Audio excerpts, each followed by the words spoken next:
نخستین دور مذاکرات مستقیم میان مقام‌های بلندپایه ایران و آمریکا روز دوشنبه در اقامتگاه کوهستانی بورگنشتاگ سوئیس با میانجیگری قطر و پاکستان پایان یافت.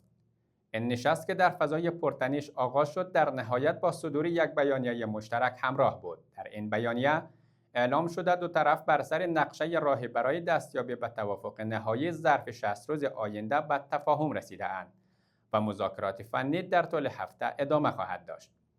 ایران در آغاز مذاکرات اعلام کرده بود بار دیگر تنگ هرمز را بسته است، اقدامی که با تهدیدهای تازه دونالد ترامپ رئیس جمهور آمریکا همراه شد. با این حال بیانیه مشترک میانجی‌ها از توافق بر سر سازوکاری برای پایان دادن به درگیری‌ها در لبنان و ایجاد خط ارتباطی برای عبور امن کشتی‌های تجاری از تنگه خبر داد.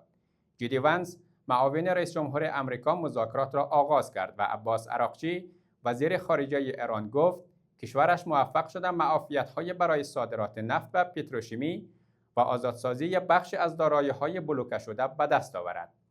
این مذاکرات در حال برگزار شد که ترامپ بار دیگر تهدید کرد در صورت ادامه اقدام‌های ایران و متحدانش در لبنان حمله‌های تازه علیه تهران انجام خواهد داد. با این حال پس از انتشاریه بیانیه مشترک قیمت نفت برنت بیش از $1 کاهش یافت.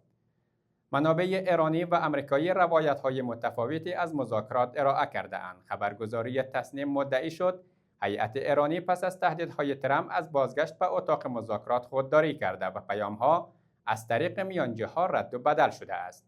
در حالی که یک دیپلماتیک آمریکایی تاکید کرد گفتگوها درباره تنگ هرمز، لبنان، مسائل هسته‌ای و جزئیات اجرای تفاهمنامه ادامه داشته است.